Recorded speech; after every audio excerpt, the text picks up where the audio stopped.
Cleverson, semana passada a gente parou, Sim, deixou sim. o povo curioso, o Calum Briga, falando sobre o secular. Cara, você falou que você entrou a partir de 2001 Sim, sim. com isso, mas você conseguia conciliar, tipo, as duas coisas assim? Você tinha tempo? Você conseguia dormir, pelo menos? Sim, não, na Com verdade, tanto essa trabalho. época, essa época é uma época bem mais tranquila que hoje, assim, né? Hoje eu vivo numa correria mais intensa, sendo Mas ainda que... consegue dormir. Pô, tem que ser, né? Pô, senão não dá. Tem que conseguir, né? Mas já fiquei num tempo, assim, há uns 2 anos atrás, dormindo tipo 4 horas por dia, 3 horas de Cara, que tanta coisa. loucura. Aí depois eu comecei a sentir mesmo na saúde, assim, sabe? Alguns Aí falou, não, agora problemas, eu vou dar uma não, tem que dar uma segurada. segurada. E pensar também, cuidar da saúde, que é uma Legal. E coisa que foi o importante. primeiro que você começou, então, com esse lance do secular? Eu tocava com uma banda chamada Audiofílicos. Legal. Audiofílicos é uma banda cover do Dave Matthews Band, que foi nessa banda que eu conheci o Fernando Rosa. Fernando Isso. Rosa. Ah, então já veio também essa parceria Já faz há tempo. muitos anos. E é uma coisa muito louca, porque como que eu posso explicar? Era um repertório muito difícil, né? Então, e com músicos também ótimos. Então, isso que Acabou o Silvio... também sendo uma lição pra você, né? Sim, na verdade, tudo que a gente faz, assim, essas experiências, esse lance de tocar, sempre a gente está colecionando experiências diferentes e também trazendo alguma coisa assim para E música. você gostava, então, praticamente de desafio, né? Ah, tudo Com bem, certeza. olha. Gosto até hoje. Eu não toco, mas vamos, tá bom. Gosto até hoje. Vou aceitar, vai.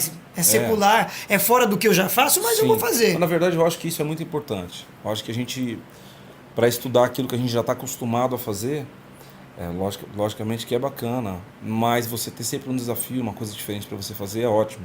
São estilos diferentes, são coisas diferentes, isso ajuda muito.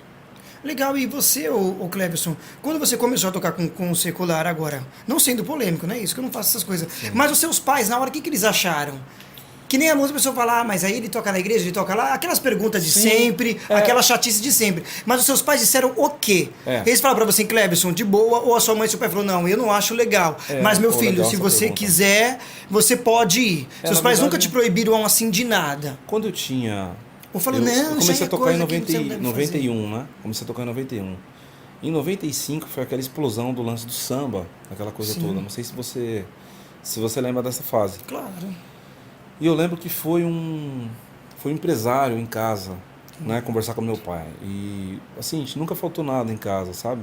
Alimento, roupa. A gente nunca passou tipo fome assim, aquela coisa. Eu disse que vim do -5 em relação a conquistar o instrumento, a conseguir estabilizar o meu trabalho, né? Sim, Deus Porque- sempre cuidando da sua família, nunca faltou né? nada. Mas essa época, obviamente, é uma época difícil. E foi um empresário em casa conversar com meu pai. Tava aquele negócio do empresário, foi em casa conversar, né? Foi lá para oferecer um salário para mim tocar e tudo mais. E meu pai não deixou, cara. E entendo, assim, aquilo que meu pai falou, aquilo que meu pai pensou, né? Porque, na verdade, realmente, acho que até para você trabalhar, para qualquer coisa que você for fazer, para você estar com as pessoas, você precisa estar preparado, né? Lógico, sim. E se você conhece as coisas, assim, se você sair daquele lance, você... Ah, deixa eu... Muita gente nessa época que eu conheço, cara, foi trabalhar fora e teve muitos problemas. Muitos músicos. Então, na verdade, foi mais o cuidado que eu vi do meu pai. Quando eu estava mais velho, alicerçado ali na igreja, aquele lance mais com a palavra de Deus, né? Então, foi uma época que eu estava mais tranquilo. E, obviamente, que eles não me barraram, porque eles sabiam que era meu sonho e também minha profissão. Já sabiam disso, que era minha profissão. Estavam sempre vendo ali, fazendo as coisas, tudo, né? Várias dessas vezes, essa época foi a época que eu comecei a namorar, né? Com a Jéssica, que é a minha primeira namorada que eu casei. Que legal, olha Casei só. com ela e você vê que maluco, né? Meu pai, vários desses compromissos, ele ia comigo. Ia lá, me dava uma força, me ajudava a montar as coisas, a carregar as coisas. legal. Então, sempre Até tive montar muito... as coisas que eram emprestadas, né? Com certeza. Ajudava. Pô, inclusive Cara, que legal. um rapaz chama Tom, ele emprestou a bateria dele, que foi a bateria que eu tocava no começo. As coisas que tinha que levar a bateria era a bateria emprestada dele. Queria até agradecer ele, que é grande amigo meu até hoje. Legal. E é isso, Que é cara. raro também alguém emprestar instrumento, né? Com certeza. Hoje é raro difícil. alguém emprestar. E também, eu acho muito importante esse lance do apoio, né? Sempre que a gente vê a entrevista, tem uma pessoa dando aquela entrevista, uma pessoa falando. Só que tem toda uma história, né, por trás. Com certeza. Então, todo esse apoio que eu tive dos meus pais, toda a minha família, a continuação disso, que é a minha esposa, minha namorada, meus sogros, né? Que me ajudaram demais, assim, sempre com apoio. Que é difícil isso, né? Eu lembro de eu sentado numa mesa com meus primos, os primos da parte da minha esposa, e um ia ser engenheiro, outro ia ser... Eu lembro da minha sogra falando, ele é músico, trabalha com arte. é legal. Eu tô falando, caramba, meu. Eu olhava pra ela assim, tadinha. Verdade. Mas ela já Ela tava não sabe quando ali. o músico ganha às vezes, Ela né? não, às vezes ela já sabia já, porque via Claro. que eu passava. Então, assim, é muito difícil. Mas, assim, como é importante, né, ter pessoas que nos ajudam. Claro. E graças a Deus, todo esse apoio, tudo isso. E eu toquei, como eu estava te falando, ali na Renascer, muitos anos, né? Gravei vários projetos, tudo. Em 2006 eu fui morar na Europa. Fui morar em Lisboa, tocava com uma banda chamada Curiacos.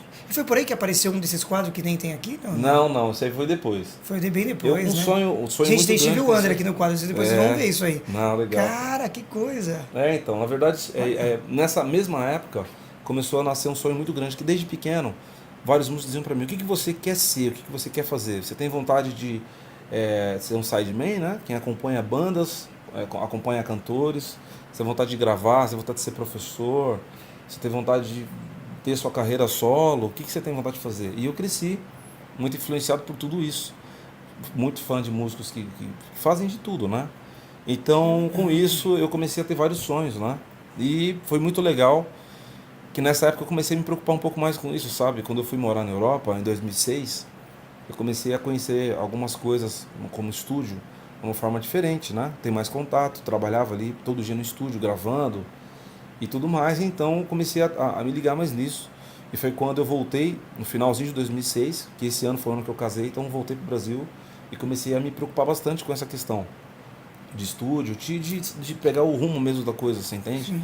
Já estava casado ali e tudo mais, já tinha 20 anos, né? Novinho, né? Ainda. É novinho. Mas estava preocupado agora tá mesmo com com as 23, coisas. né? Entendi. Estou com 22 agora, né? A gente está em 2008, tô velho. Mas enfim, aí o que aconteceu? Aí eu comecei a sacar essa onda toda e focar mesmo no trabalho e saber mesmo, e pedir para Deus uma direção no trabalho e seguir. E comecei essa época com um sonho muito grande de gravar um trabalho meu. E aí foi quando tentei de várias formas, mas aí em 2012 foi quando eu gravei meu primeiro trabalho. Sim. Em 2010 eu saí da Renascer e fui para a Assembleia de Deus. E foi hoje eu continuo como membro da Assembleia de Deus, mas não trabalho mais no Braço da Oração, que eu tocava no Braço da Oração. Meu ministério também teve essa trabalhava. passagem, né, pelo Braço da Oração. Isso foi muito legal também, porque eu cresci num tempo na Assembleia, que é a Igreja Unida no caso, que não tinha muito apoio dos pastores, né? Aquela coisa de você querer ser músico e tal. Então foi um tempo muito bacana que eu pude voltar para a Assembleia e viver um tempo ótimo, assim, tendo um grande apoio dos pastores, né? No caso o Bispo Samuel, a Bispa Keira, que ajudaram bastante. Até nesse lance de me desenvolver, o lance da carreira solo, sim, conseguir tudo isso. E eles também não te falaram nada a respeito desse lance do seu trabalho também no secular. Não, eles verdade, entendem que você é um músico, que você é uma pessoa profissional e que independente de tudo, você é contratado para tocar e pronto. Na verdade, né? O que acontece muito é que as pessoas têm esse lance, né, na música gospel, que eu já sofri muito preconceito com isso e sou assim, uma pessoa que muitas vezes fiquei muito entristecido com isso, muito entristecido pela forma... Tipo, não vamos chamar o Cleverson, não, ele tá tocando com os outros por aí, nem por né? isso, não, nem por isso. Mas pela forma que as pessoas às vezes tratam, tipo assim, já tava com músico, julgam, aí beleza, pô, tiramos uma foto, postei a foto.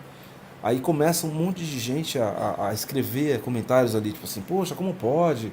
O cara é cristão e tá num lugar desse, como se eu tivesse, sabe? Como se a gente vivesse dentro de um globo, assim, você entende? Separado. E na verdade, Deus ele é amor, né? Deus ele é amor. Como é que você pode chamar alguém para fazer parte da sua comunidade, da sua igreja, para estar com você num trabalho, para ir assistir você tocar na igreja, para assistir você num trabalho, ou até mesmo, eu conheço muita gente que já falou, pô, eu tenho seu DVD no meu carro, na época, e pessoas que não são cristãos, e que seria muito difícil eles comprarem um disco gospel, para ouvir um álbum gospel. Seria difícil. E aí você posta uma foto, aí vem um monte de gente falando um monte de coisa. Nem sabe o que você também conversa com eles, né? Na verdade, ali, graças a Deus, está nada. acontecendo coisas ótimas, acontecendo coisas maravilhosas. E aí a pessoa vai lá e às vezes maltrata, escreve, e na verdade isso é muito feio, é muita falta de educação antes de qualquer coisa. Nós temos que tratar as pessoas com igualdade e nós não somos melhores que ninguém.